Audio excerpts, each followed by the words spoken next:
Cool. So thanks for joining us for the last session of the day. We're going to have two talks. And the first talk, we're excited to have Kaiqing Zhang, who's going to be talking about his work on independent learning in stochastic games. So I'll let you take it away. All right, thank you very much, Dylan, for the introduction, and thank you very much for the invitation. It's really my great pleasure to be here to present our work. So if you notice, today I'm going to talk about independent learning in stochastic games, which was the title I proposed. But then I realized that I may have to emphasize something different, which is the infinite horizons so part here. So I will explain more what do I mean by that and what's the difference. So this is a joint work mainly with Mohammed, Tamel, and Asu. So I believe the whole workshop has set up the stage for me, so I don't have to introduce more about this background. So we know that RL has achieved tremendous empirical successes in application domains like playing Go games, playing video games, or even robotic control. Therefore, there has been actually a resurgence of interest in the theoretical understanding of reinforcement learning and why it works. If you take a look at most of the application scenarios here, they naturally involve more than one decision makers or more than one agent. For example, in playing Go games, there are two players playing against each other, or the video games I just mentioned. Some other examples include like robot motion planning or autonomous driving. Therefore, all these applications has motivated a great lot of recent works on multi-agent RL.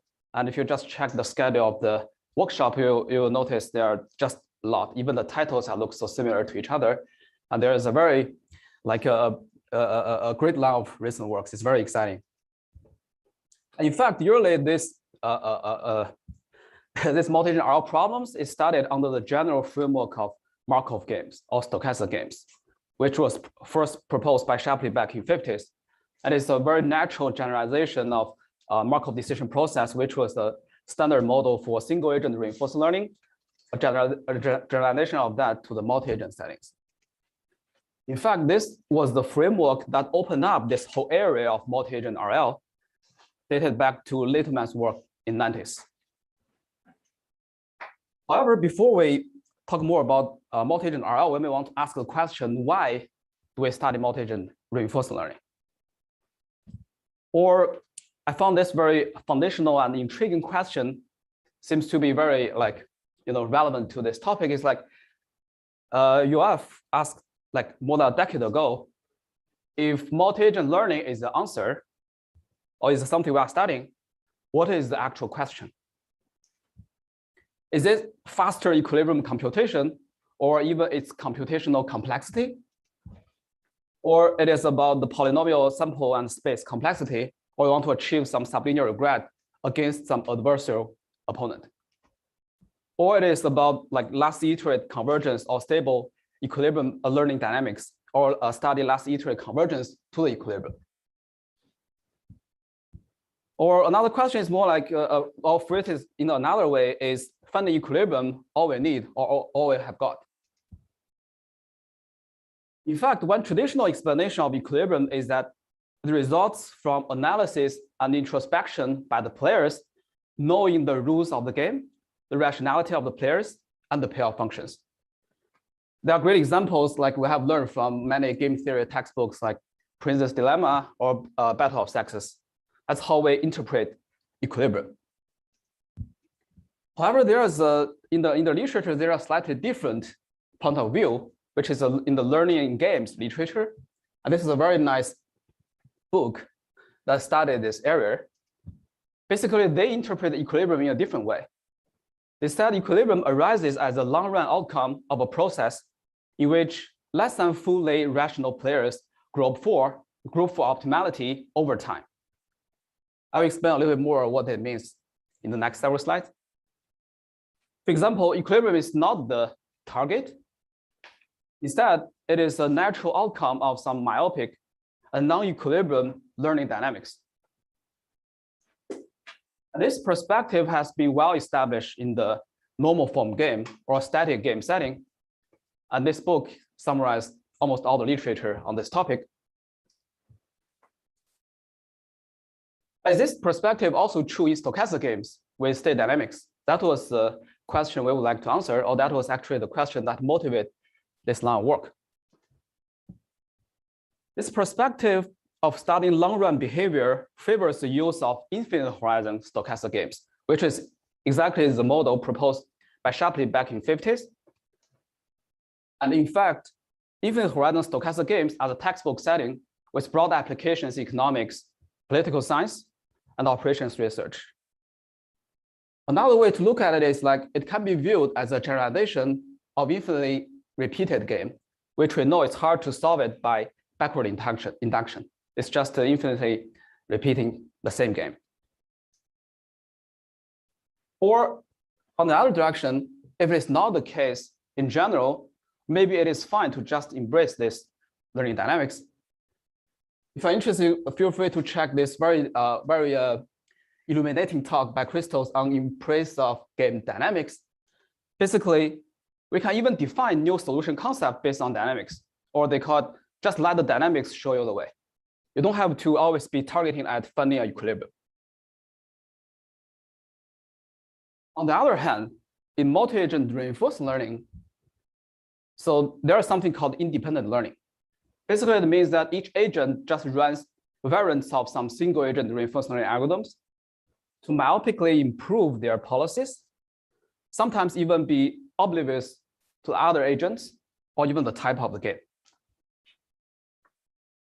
And technically, this type of method of independent learning is known to suffer from convergence issues. For example, Condon's paper mentioned that if you just independently run kind of policy iteration algorithm for zero-sum two-player game, stochastic games, you cannot converge to the equilibrium. There may be some other like counterexamples of convergence issues in some other like stochastic game settings. The key challenge here is something called non-stationarity issue, where from one single agent's perspective, the environment is always changing because other agents are also learning and adapting their policies. Therefore, it breaks the very important assumption, which is a stationarity Markov decision process assumption that has been used to analyze the convergence of single agent reinforced learning. That's why it's very hard to make this independent learning dynamics converge. However, in practice, people have observed that independent learning seems to perform pretty well. At least it's better than expected. There are some very like recent and very interesting work talking about maybe independent learning is all you need in playing StarCraft multi-agent challenge. Or they studied the surprising effectiveness of PPO, which is proximal policy optimization, in cooperative multi-agent games. Or they also use independent algorithms and they show that actually it can perform on par with multi-agent ones in both cooperative and competitive settings. They have even implemented this decentralized RL control of a robotic manipulator, and they achieve pretty good performance. So the question of interest is the perspective I mentioned for like static. Sorry, question. So what do you mean by performs well? So the whole point of like what we're trying to find. What does the statement seems to perform well mean? Yeah. So in these examples, most of the cases they are studying a cooperative setting. So when they say perform well, they just implement the policy they learn and they achieve higher like total reward. I mean the reward than comparative cooperative setting. Yes. But there are also, but of course, like I mentioned, there are also some competitive settings. Then probably they are competing with some player or some opponent that either use a fixed policy or use some minimax policy. But still, they have a measurement of performance there. Question. Sure. Yeah, I just didn't know what you meant. I mean, this is embarrassing. What did you mean by multi-agent ones? So you have independent algorithms that can be told us those were, but what's an example of multi-agent? Yes, exactly. Also, by the way, these are all the posts from all these papers. Yeah. This multi-agent games, I think it's just the cooperative like stochastic games. No, I meant multi-agent reinforcement learning algorithm. I mean, the whole workshop is about this, but I just didn't know what it meant in that sense. Independent algorithms can perform on par with multi-agent ones. Oh yeah. So I guess here what they mean is that they have sometimes in the multi-agent, especially in the deep multi-agent RL literature, they have something called centralized training and decentralized execution, meaning that in the training phase, they can collect all the information from the agent to do a centralized training. I think probably that's what it means by multi-agent ones. So yeah, it's a sentence from that paper. So, but I guess that's what it means. It's very practical actually. They use a centralized training and decentralized execution protocol to train this multi-agent deep RL methods.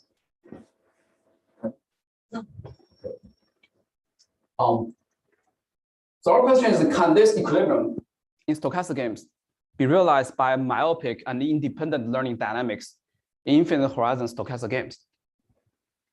If so, in some cases, then it might be in turn justify the success of independent learning in multi-agent RL in certain cases. And if not, in general, is there any possible fundamental reason for that? So I guess I don't need to introduce this background because many of the talks has talked about this setting. Basically, here we consider infinite horizon stochastic game setting. S is a state space, AI is action space of player I, and Ri is a reward function of player I, which is affected by the state S and the joint action of all the players. If you are considering a two-player zero-sum setting, the n is equal to 2, and all the rewards sum up to 0. Like playing Go game is one example of that, but this game has even more structure because this is kind of like a turn-based game, as some of the previous talks has talked about. And also there is a P here denotes the state transition dynamics, meaning that the transition of the state is affected by the joint action of all the agents. And gamma here is the discounting factor that lies between 0 to 1. It's very similar to the infinite horizon discounted Markov decision process model we are familiar with in single agent RL. And the solution we are looking for is Nash equilibrium for short. Basically, we are considering Markov stationary Nash equilibrium, where pi I is a set of policies for each state. It is a mixed strategy over the actions that agent I can take. If you put all the pi together, that's a strategy profile. That's a joint strategy of all the players. Also, it's stationary in the sense that it's Markov in the sense that it only depends on the current state. It is stationary, meaning that it's not time varying. Then we can define the expected value function of player I, which is basically the expected long-term accumulated discounted reward starting from state S. And then by saying Markov stationary Nash equilibrium, we mean that if you can find such a Markov stationary strategy profile pi star, which is a joint strategy, it is a Nash equilibrium provided that for all states, there's no incentive for the agent to deviate from it. And from the literature, we know that there always exists such an equilibrium for infinite horizon discounted stochastic games. Although one thing to note is that this value functions has a very complicated dependence on the policies. As in general, it's a non-concave game, but amazingly, this Nash equilibrium always exists. And our main results here is to show that actually independent learning, some very simple dynamics can work. We identify simple best response type of dynamics with convergence guarantees to the Nash equilibrium in certain stochastic games. The learning dynamics requires no coordination among agents. It is metric, and we believe it is natural. In fact, each agent in this dynamics, each agent is unaware of the type of the game, whether it is a zero-sum game or not a zero-sum game, and sometimes even unaware of the existence of other agents. So the algorithm we are proposing is called decentralized Q-learning. It's a small modification of the independent Q-learning algorithms. And there's some independent learning without knowing the opponents. So basically, we want to develop our goal is to try to develop some best response type of learning dynamics, while the action or even the action set of the opponent cannot be observed. So in addition to the value function I defined before, we also define something called the local Q function, which is just the Q function marginalized with respect to the opponent strategy. Therefore, this local Q function is only going to be a function of the state and the action of player I. This is some quantity that you can just maintain by yourself, by agent I. There are two steps in the dynamics. So first step is that the player I infers the opponent's strategy because she cannot directly observe the play of the opponent. She will infer the opponent's strategy by estimating the local Q function, Qi. How to do that? So we take a very similar step as the single agent Q-learning update rule. This is what we propose. So if you're familiar with Q-learning update rule, this looks very similar. I'll introduce next how it is different from that. So basically, you maintain this temporal difference arrow here, and alpha here is the step size. And the action here is drawn from some smooth best response with respect to this local Q function.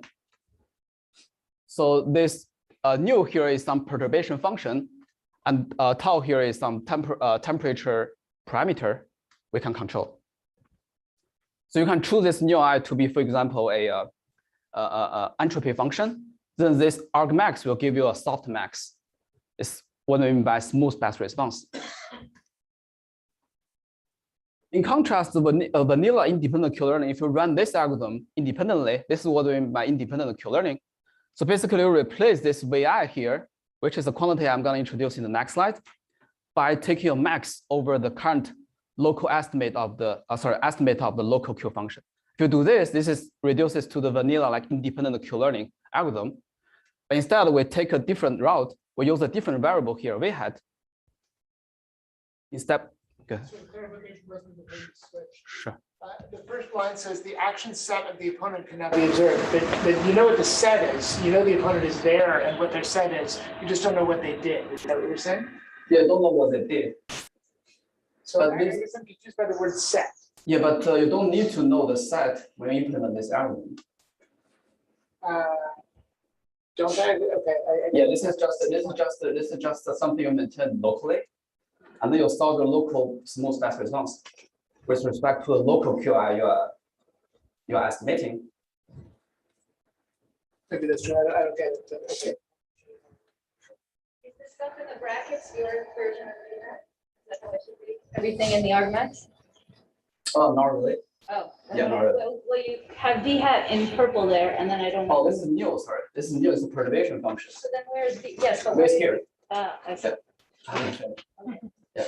So this is the first step. So we're trying to, the starting point is that we're trying to see where it breaks or whether we can modify a little bit of the just independent Q-learning to make it work.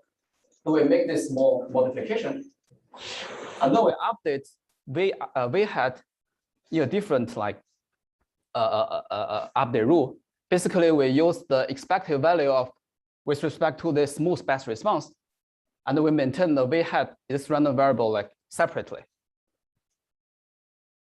So note that all the quantities I just introduced are maintained locally without coordination or communication among the agents. Any questions?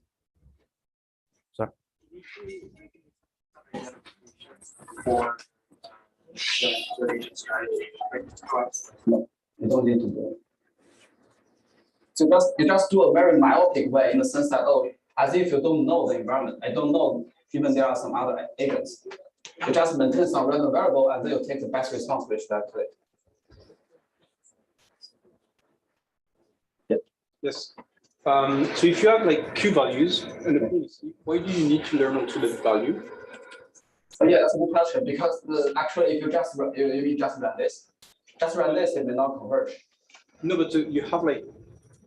So it's a different variable here. We are maintaining a separate timescale to kind of stabilize the dynamics. Okay. Yeah. But you could use also like an older Q value and state expectation. There may be possibility of that, but yeah, we didn't do that.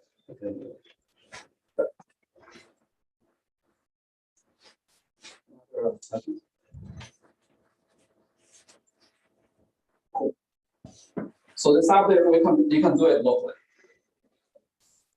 And this is like a summary of this learning dynamics. There are several features of this learning dynamics. It's kind of natural for self-interested players because it is as if solving a single agent problem myopically. An update rule is symmetric. coordination-free and communication-free. Another feature of the dynamics is that it is 2-time scale in the sense that in the limit, sorry. So can you just explain the dynamics again? Oh, sure.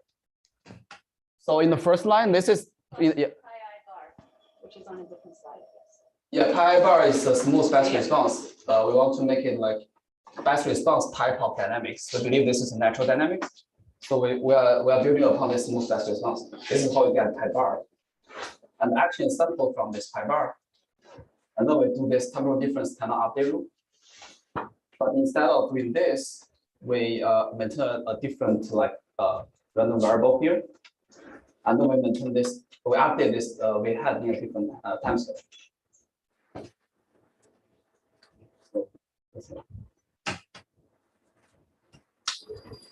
Do you update the Q function of the action you play, or you? It's a bandit static. We will only update the one that I sampled. So you don't need a I don't. Yes, asynchronous update or no propensity scoring.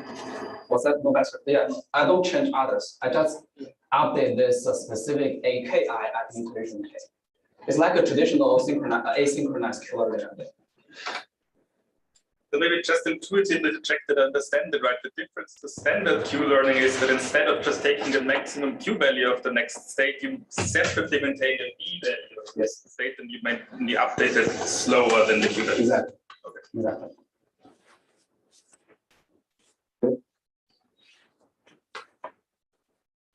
Okay. So another feature is that it's 2-time scale in the sense that in the limit, the step size of doing the second one, which is to update the value function, is lower than the update of the local Q function. And then the intuition here is that then by doing that, you are at the first dynamics is as if you are solving a matrix game or a normal form game with this payoff matrix. So basically P is a transition dynamics, if you recall. So as let's say if the step size of beta is very, very small compared to the first one, then basically this is relatively stationary. We are kind of creating a stationary environment for the first update. This is as if solving a normal form game with this new payoff matrix. And also interestingly, we found some kind of justification for this 2-time scale dynamics. Basically, they argue that usually in practice, players' choices are more dynamic than their preferences. What we mean here is that the V here can be viewed, which is like the estimate of the value function of yourself. It's kind of like the preference you have.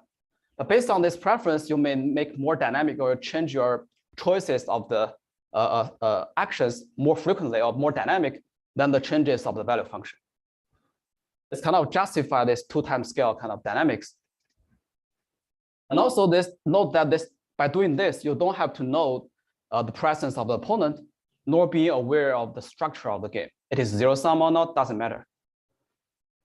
This is something in the learning games literature, especially for learning in static games, they call it radically uncoupled dynamics, or sometimes they call it payoff-based dynamics. You only rely on the payoff you receive here to do that. It's called the radically uncoupled. Although in RL literature, we seems to be not multi-agent RL literature, we seems to be not using that very much. And then the first result we have is that if both players run this decentralized Q learning dynamics in zero-sum stochastic games, they will converge to the Nash equilibrium of the game. The value will converge. The we had estimate will converge to the V star.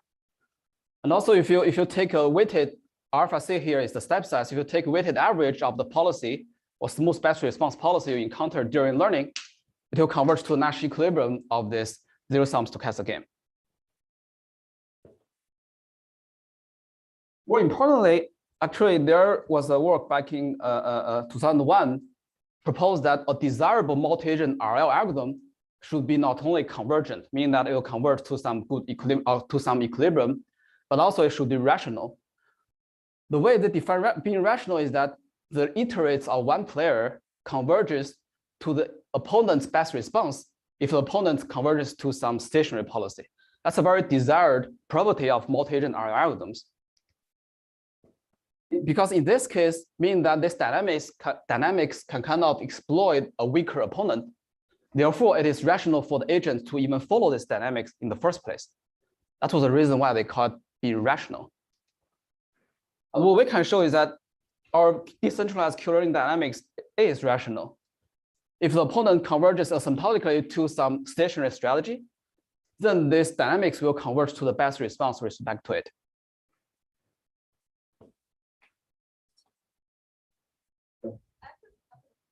Sure. What assumptions did you make on the reward? Yeah, very good question. So I didn't have the space to enumerate all of them here. Basically, it's related to, first of all, the step size has to satisfy the Robbins-Moron condition. And also they have to satisfy this 2-time scale assumption. And also we need to assume some kind of like reachability of the states. It's like the standard one you have in the convergence of single agent Q-learning, that kind of thing. It's a little bit tricky than that. So I have the backup slides and later we can discuss offline that. Yeah, that's basically the assumption. And my second question was, if I understand right, you're updating the values kind of slower than the policy step. Yeah. And this is a bit different from what you see in the stochastic approximation. Yeah, it's like a 2-time scale of stochastic approximation. But it's kind of the other way around. So It's still 2-time scale stochastic approximation. Even usually when people talk about stochastic approximation, there's only 1-time scale. But this is like a 2-time scale. It's also stochastic approximation. It's just there are 2 different time scales. And that makes the analysis more challenging. yeah, we can discuss outside. Sure. Yeah, I'm running a little bit behind on time. I may briefly introduce how do we do that? How many times? Less than 5 minutes. Okay, sure. Basically, the idea to show the convergence of this learning dynamics is that we connect this learning dynamics to some continuous time ODE, and then we construct a newly optimal function to show the convergence. So basically, in the first step, we rewrite this lower time scale of this V hat in this form. And then basically, this TI here is the minimax value iteration operator, which has a very nice contracting property, has been shown actually in the Sharp's very first work. And then from the stochastic approximation theory, we know that actually the V hat will the difference between this V hat and the V star will be bounded by the lim sup of this additional arrow here. And then right now we'll focus on quantifying this limit, which is something we call the tracking arrow.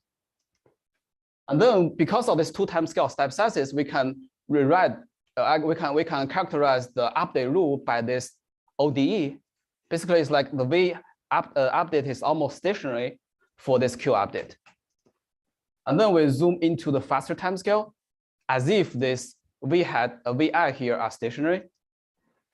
And then we like, if let's say the QI here is just of this form where if there exists some big QI, which is a global QI, and times this opponent strategy, if this small QI happens to have this structure, then actually this is equivalent to the smooth best response dynamics, so analysis. However, this is not always the case. Therefore, we kind of have to lift the dimension of this ODE to study this new ODE. And then finally, this is a function we designed for this method. And the key challenge here is that because they are doing independent learning, although the game by nature is a zero-sum game, but the Q you are using during the learning process may not be zero-sum anymore. But we managed to show using this optimal function that asymptotically it will be zero-sum. And also what we mean by not belief-based is exactly like this. So this QI may not be like in this very nice like product form. There may not exist such a QI such that a small QI is a product of QI and the opponent strategy. That was the key challenges that we addressed in developing this kind of complicated optimal function. And then I will not. And then we zoom out to the slower time scale to show that actually this outer loop V hat will converge because of the contracting property of this operator. I'm happy to talk more offline if you're interested about this kind of analysis. Note that there exists some 2-time scale stochastic approximation theory, but most of the assumptions here were not satisfied by this by our learning dynamics. Therefore, this proves that new and of independent interest even for this 2-time scale stochastic approximation theory. There are some very simple numerical examples to show the convergence of this learning dynamics. Let me quickly summarize and see to conclude my talk. So I guess the question, in addition to that, is how far can we go about independent learning? for stochastic games, especially infinite horizon stochastic games. So there is something in the literature in learning on games called fictitious-play property, and something we call it game agnostic convergence. I'll explain now. Because one desired property of independent learning, in addition to being like natural and myopic and leading to some equilibrium, it is game type agnostic. One example is fictitious play, a very natural dynamics. It converges in several different types of normal form games. A game has this kind of fictitious play property if fictitious play converges in these types of games to its equilibrium. What about stochastic games? Does there exist stochastic games that have this fictitious play property?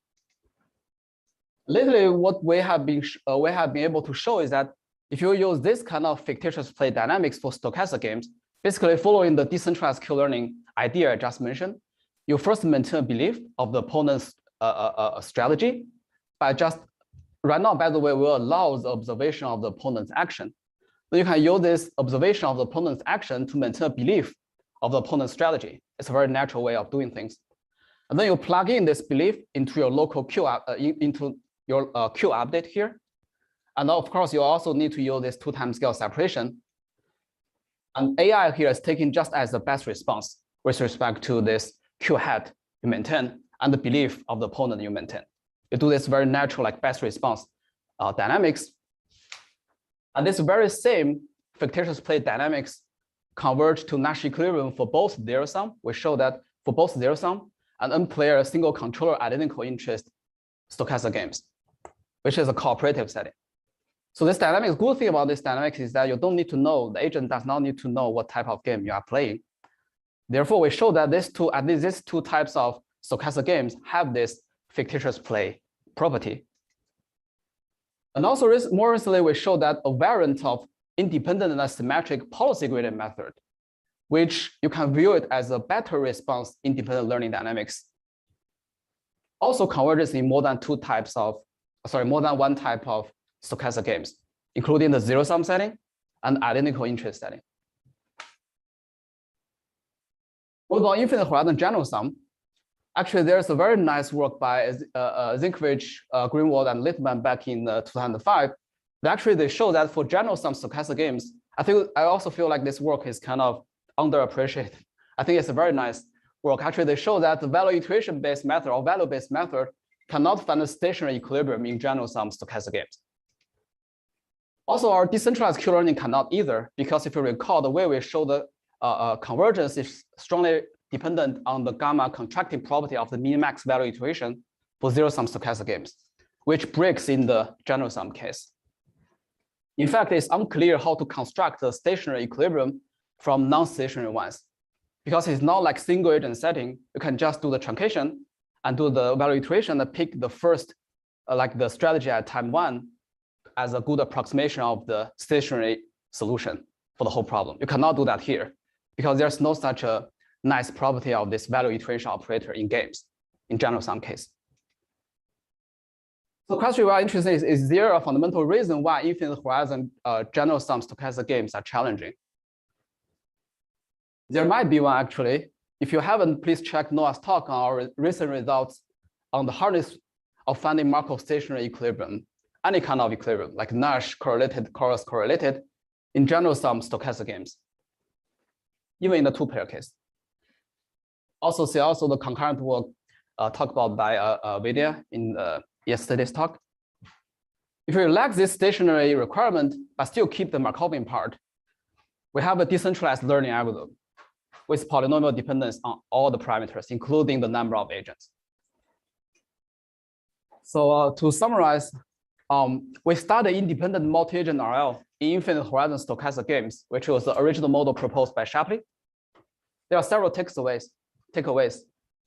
So if multi-agent RL is the answer, so maybe justifying whether the equilibrium can be realized by myopic, natural, and independent non-equilibrium adaptation dynamics might be one question. In addition to many others like the sample and the computational complexity, regret, or the convergence speed.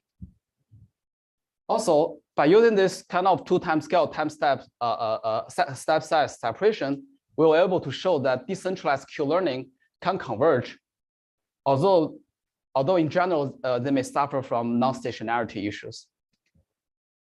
And also fictitious-play property, and also this game agnostic kind of convergence, which is a very nice property this decentralized or independent learning dynamics have, exists in stochastic games. And finally, infinite horizon stochastic games could have sharp and fundamental differences from finite horizon games and infinite horizon MDPs with many open problems. With that, I would like to conclude, and I have been privileged to take part in writing some of the invited chapters on this topic. And also, I strongly recommend the blog post, if you haven't checked, by Chen Yu on this recent progress on multi-agent ARIA. And thank you very much.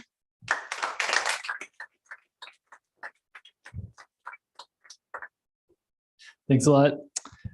Let's see, are there any questions? Oh yeah, Kevin. Hey, thanks. I really liked the talk. It seems like important work. Thank you.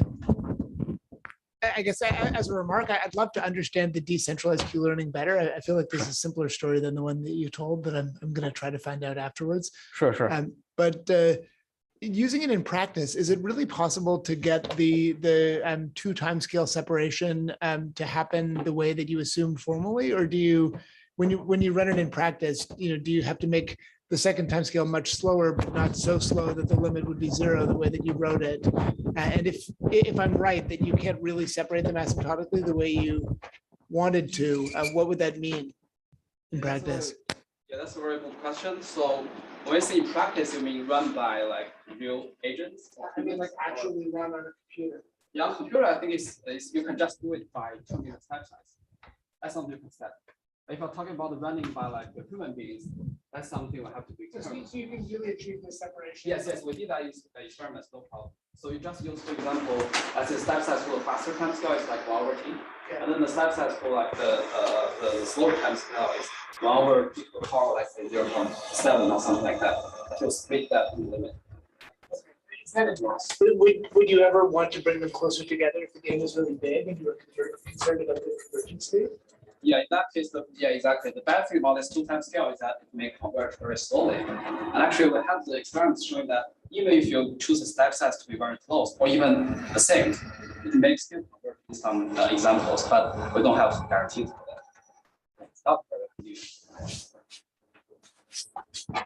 Let's see, maybe we can take one more question and then go on to the next talk in the interest of time.